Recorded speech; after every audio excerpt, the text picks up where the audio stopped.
Hello students, this is धारा।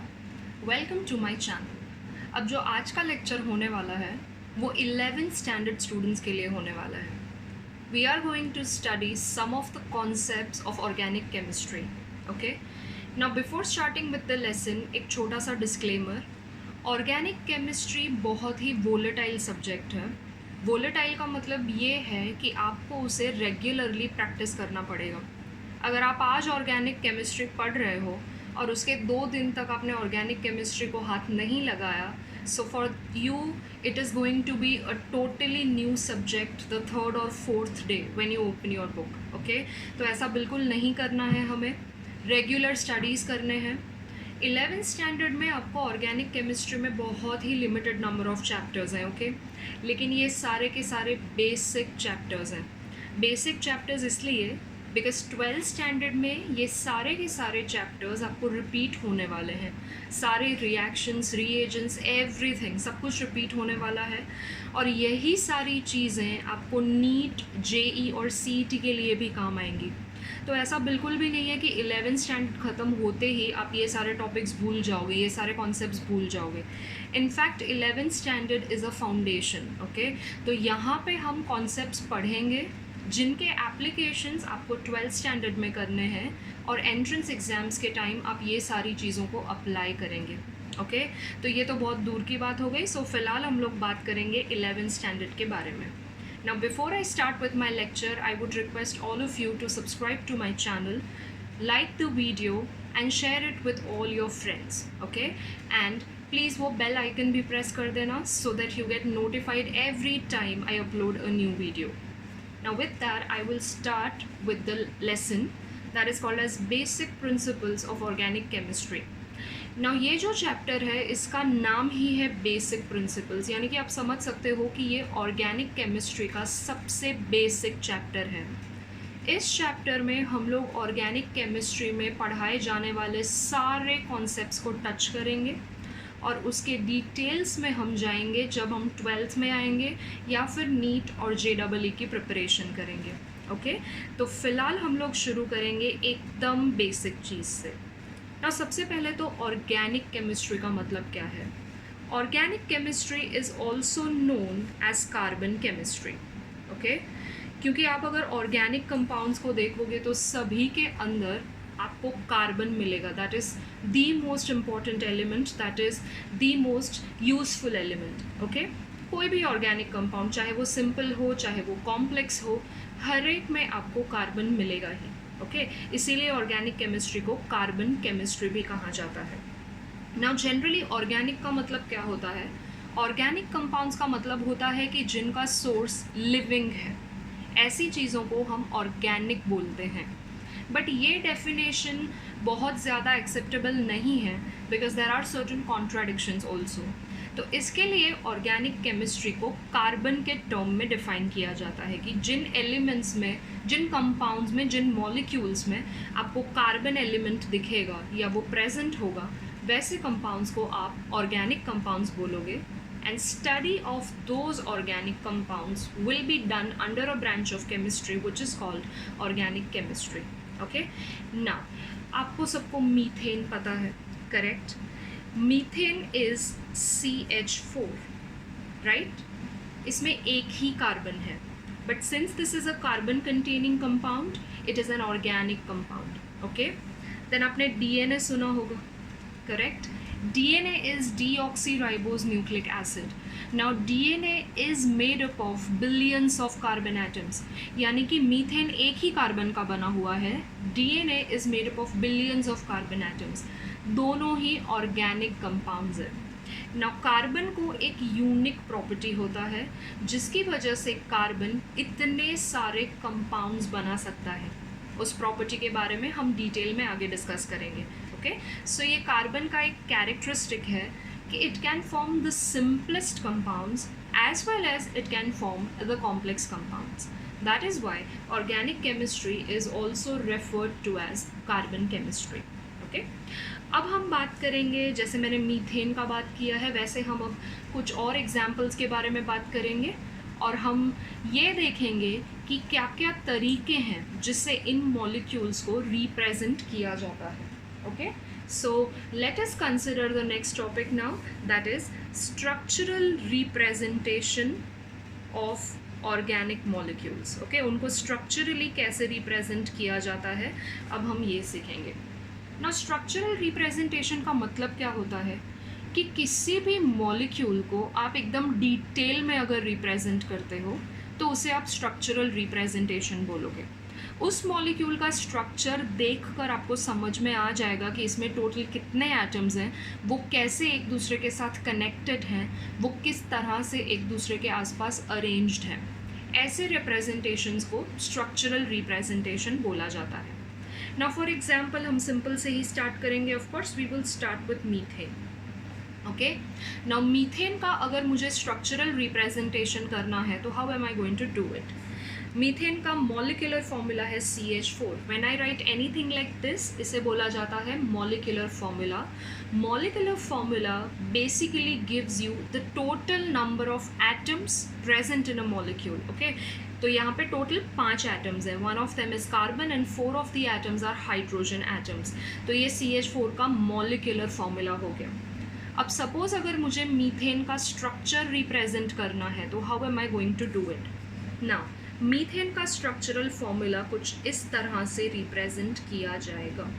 Okay, methane में center में कार्बन होता है और उसके आसपास 4 हाइड्रोजन्स होते हैं जो सिंगल बॉन्ड से अटैच्ड हैं.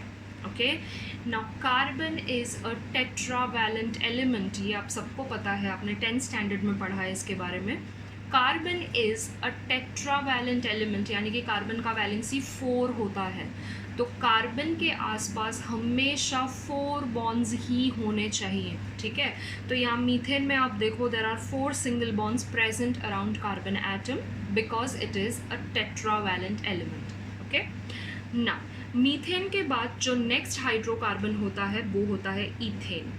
ठीक है, ईथेन का मॉलिक्यूलर फॉर्मूला क्या होता है, C2H6. ओके, नाउ C2H6 का अगर मुझे स्ट्रक्चरल फॉर्म लिखना है तो how am I going to do it. So there are 2 carbon atoms, तो पहले हम 2 कार्बन लिखेंगे. And there are 6 hydrogen atoms. तो 6 हाइड्रोजन एटम्स को आपको 2 कार्बन्स के आसपास डिस्ट्रीब्यूट करना है. तो आप कैसे करोगे, you are going to distribute 3 hydrogen atoms to each carbon. Okay, तो फिर यहाँ पे आप सारे हाइड्रोजन्स लिख दो. Now if you look at this carbon, इसके आसपास 4 बॉन्ड्स हैं, 1 2 3 एंड 4. इस कार्बन के आसपास भी 1 2 3 एंड 4 बॉन्ड्स, यानी कि दोनों कार्बन का वैलेंसी सेटिस्फाइड है. Likewise you can write the structural formula of any given compound. Now इनका स्ट्रक्चरल रिप्रेजेंटेशन करने का एक और तरीका है, ये भी आपने सीखा है, उसे बोला जाता है Lewis dot structures. Okay, now Lewis dot structures basically क्या होते हैं. फॉर एग्जांपल मुझे मीथेन लिखना है तो सबसे पहले मैं मॉलिक्यूल का स्केलेटन बनाऊंगी. Now what do I mean by skeleton of a molecule. मैं सिर्फ एटम्स लिख दूंगी विदाउट राइटिंग बॉन्ड्स. मैंने कार्बन को सेंटर में लिखा और उसके तरफ 4 हाइड्रोजन एटम्स मैंने लिख दिए without showing the bonds. Okay, इसे बोला जाता है मॉलिक्यूल का स्केलेटन.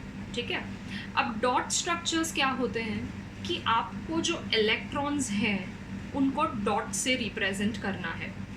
नाउ कार्बन का वैलेंसी कितना होता है, 4. तो एलिमेंट का जितना वैलेंसी है उतने डॉट्स आप उसके आसपास रिप्रेजेंट करेंगे. सो कार्बन का वैलेंसी 4 है, so I am going to represent और write 4 dots around carbon atom. तो वो 4 डॉट मैं कैसे लिखूंगी, वो 4 डॉट मैं ऐसे लिखूंगी कि हर एक डॉट हाइड्रोजन एटम के सामने है.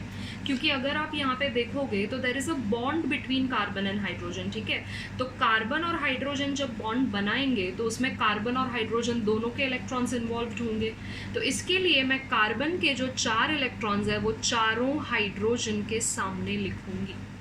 ओके, नाउ हाइड्रोजन का वैलेंसी क्या होता है, हाइड्रोजन का वैलेंसी 1 होता है. ठीक है, दैट मीन्स हाइड्रोजन के आसपास क्या आएगा, there will be 1 dot around each hydrogen. तो ये जब 2 डॉट्स मिल जाएंगे तो एक बॉन्ड बन जाएगा. तो इसका मतलब है एक बॉन्ड का मीनिंग क्या होता है, 1 bond is made up of 2 electrons. तो ये वाले जो स्ट्रक्चर्स हैं इन्हें बोला जाता है Lewis dot structures. Okay, now आपके लिए लुईस डॉट स्ट्रक्चर्स इतने ज़्यादा इम्पॉर्टेंट नहीं हैं। आपको स्ट्रक्चरल फॉर्मूला 10th स्टैंडर्ड में पढ़ा दिया गया है, तो स्ट्रक्चरल फॉर्मूले के बाद आपको अब यहाँ पर दो और तरह के फॉर्मूला सीखने हैं जिससे आप ऑर्गेनिक मॉलिक्यूल्स को रिप्रेजेंट करोगे। और वो जो दो फॉर्मूलाज हैं they are called as condensed formula and bond line और जिगजैग फार्मूला। ठीक है, नाउ कंडेंस्ड फार्मूला का मतलब है कि आपको सपोज एक मॉलिक्यूल दिया गया है, उसको आप एकदम छोटे फॉर्म में कैसे रिप्रेजेंट कर सकते हो। अब फॉर एग्जांपल ये मैंने स्ट्रक्चरल फॉर्मूला जो लिखा है इसमें देखो कार्बन के आसपास इतने हाइड्रोजन है, every time I have to draw single bonds, तो ये थोड़ा टीडियस हो जाता है और ये काफ़ी डिफ़िकल्ट हो जाता है। ओके, सो आप इसको और कितने सिंपल तरीके से रिप्रेजेंट कर सकते हो, that we are going to learn under condensed formula and bond line formula. Okay, so now let us start with the new thing that is called as condensed and bond line forms.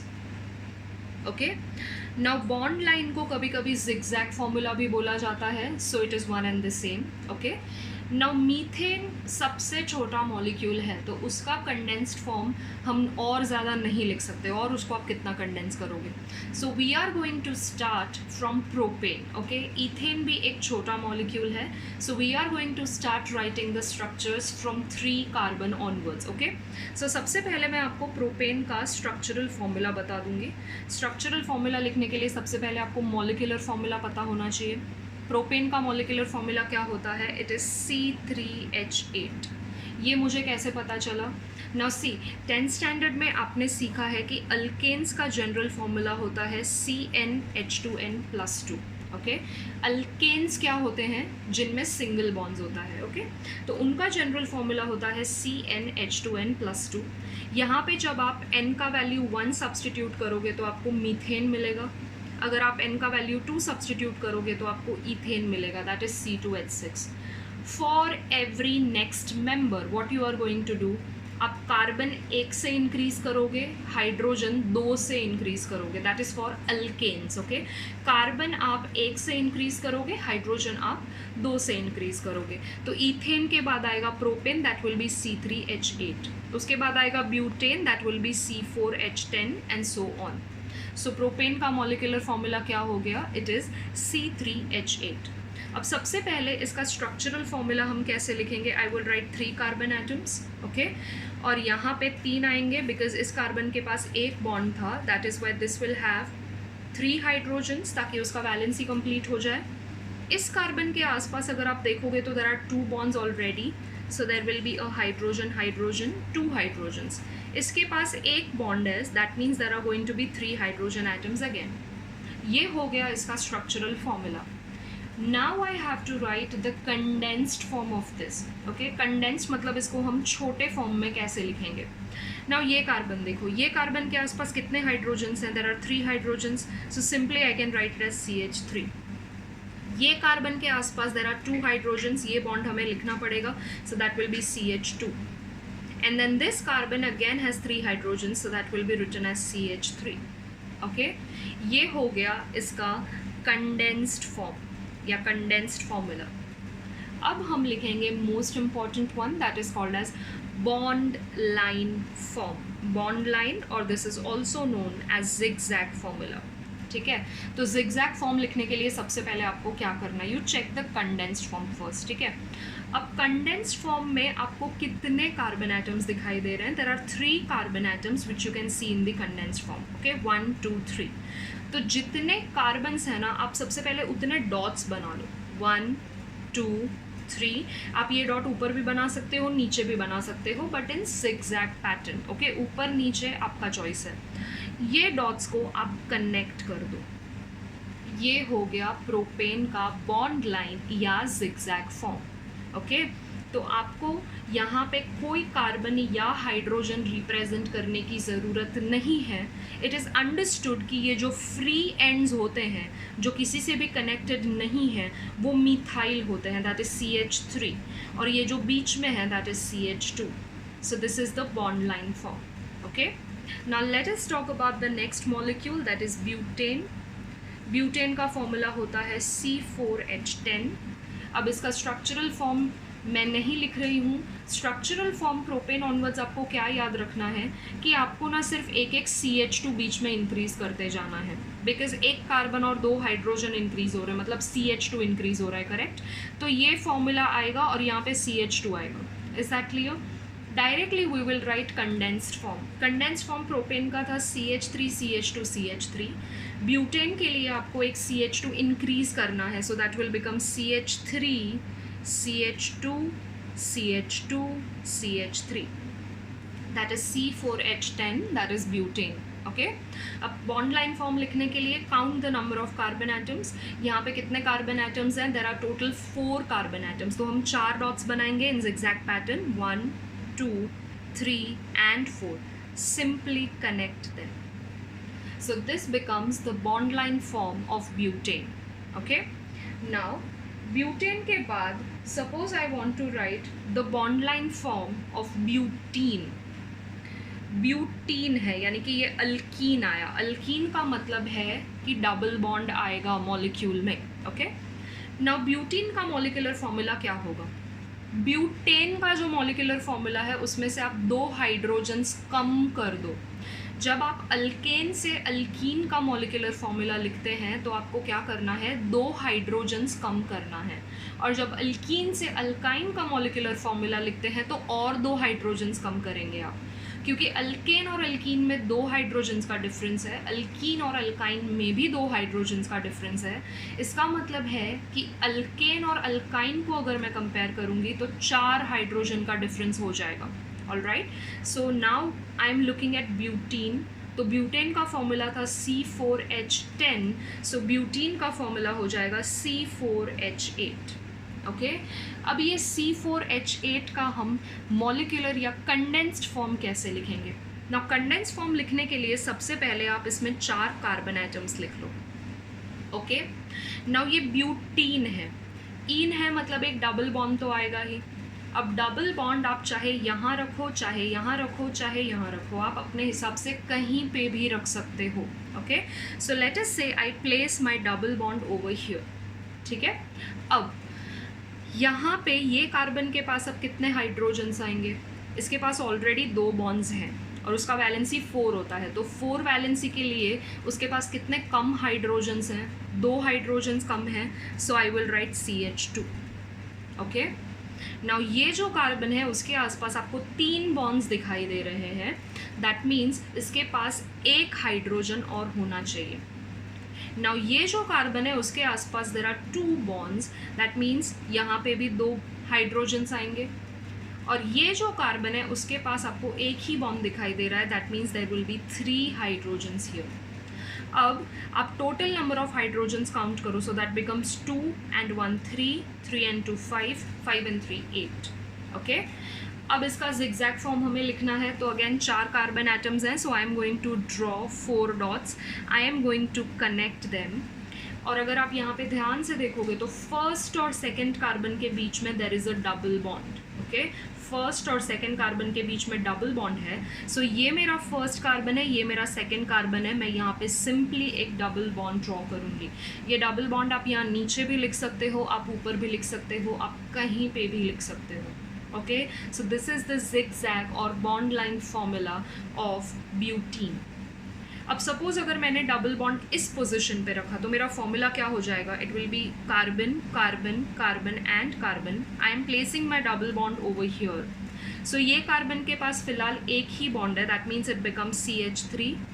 इसके आसपास there are 3 bonds. That means there will be only single hydrogen. इसके आसपास भी 3 bonds हैं, मतलब there will be only 1 hydrogen. And यहाँ पे 3 hydrogens होंगे. Now I will be writing 4 dots. I will connect all the dots. Second और third carbon के बीच में there is a double bond. So this is my second carbon, this is my third carbon, there is a double bond. So I'm going to draw it like this. Okay अब अगर आप यहाँ double bond रखते हो तो ये और ये सेम हो जाएगा, बिकॉज डबल बॉन्ड अगर मैंने यहाँ पे लिखा है तो मैं लेफ़्ट से काउंट करूँगी तो वो फर्स्ट पे ही आएगा, और अगर मैं राइट पे रखूँ तो I will count from right, so it will be at 1. So if you keep it here और here it is going to be the same molecule, लेकिन अगर आप बीच में रखते हो तो वो एक अलग मॉलिक्यूल हो जाता है. ओके नाउ ये हो गया double bond. Similarly let us consider the example of a triple bond. Butene का ही डेरिवेटिव कंसिडर करते हैं, that is butyne. Okay now butyne लिखना है, YNE आया मतलब ये अल्काइन है. सो अल्काइन में क्या होता है, there will be a triple bond. Okay अब अल्कीन और अल्काइन में मैंने क्या बताया था, 2 और हाइड्रोजन का फ़र्क होता है. दैट मीन्स आप अल्कीन में से और 2 हाइड्रोजन्स को कम करोगे. ओके तो अल्कीन में से 2 और हाइड्रोजन अगर आपने कम किया तो it will become C4H6. Okay so I am going to write 4 carbon atoms first, and alkyne है मतलब ट्रिपल बॉन्ड होना चाहिए. अगेन आप यहाँ यहाँ या यहाँ कहीं पे भी रख सकते हो. लेट अस से I place my double bond over here, I am sorry triple bond over here. Okay now ये कार्बन के आसपास एक बॉन्ड है, दैट मीन्स इसके पास 3 हाइड्रोजन्स आएंगे. इस कार्बन के आसपास देर आर 4 बॉन्ड्स, इस कार्बन के आसपास भी देर आर 4 बॉन्ड्स, यानी कि बचे हुए जो 3 हाइड्रोजन्स है वो यहाँ पे आएंगे. Again I am going to draw 4 dots, I will connect them all, और सेकेंड और थर्ड कार्बन के बीच में there is a triple bond. ये मेरा सेकेंड कार्बन है, ये मेरा थर्ड कार्बन है, so I am just going to draw a triple bond like this. Okay so ये है कंडेंस्ड और bond line forms. Now condensed form लिखने के बाद आपको एक और पॉसिबिलिटी चेक करना है कि आपने जो कंडेंस्ड फॉर्म लिखा है उसे और कंडेंस किया जा सकता है क्या. फॉर एग्जाम्पल ये ब्यूटेन देखो आप, ब्यूटेन का फॉर्मूला क्या है, CH3 CH2 CH2 CH3, correct. तो अब इसको मैं ना एक और तरीके से कंडेंस कर सकती हूँ. I can write CH3 and then ये CH2 2 बार है ना, तो उससे आप लिख सकते हो CH2 द होल ट्वाइस, मतलब आप CH2 को ब्रैकेट में डाल दो द होल ट्वाइस. अगर 3 बार आया तो thrice and so on, and then CH3. तो फिर अब आप बोलोगे कि CH3 भी तो 2 बार है. फर्स्ट और लास्ट कार्बन को आप इस तरह से कंडेंस नहीं करोगे. ओके आप मिडिल में जो भी कार्बन है, या जब ब्रांचेस आएगा जो हम नेक्स्ट लेक्चर में करेंगे, अगर ब्रांचेस आएगा मॉलिक्यूल में तो उसमें आप कंडेंस कर सकते हो. बट अगर ऐसा स्ट्रेट चेन मॉलिक्यूल है तो अगर मिडिल में कोई ग्रुप रिपीट हो रहा है तो आप उसको इस तरह से कंडेंस कर सकते हो. सो कंडेंस्ड फॉर्मूला में आपको क्या याद रखना है, कंडेंस्ड फॉर्मूला में आपको ये याद रखना है कि आप उस फॉर्मूला को जितना हो सके उतना छोटा कर दोगे ताकि उसको रिप्रेजेंट करना, लिखना सब कुछ एकदम ईजी हो जाए. Okay so I hope you understood this basic part. हम इसी टॉपिक के और कुछ एग्जाम्पल्स करेंगे next time. Until then thank you so much.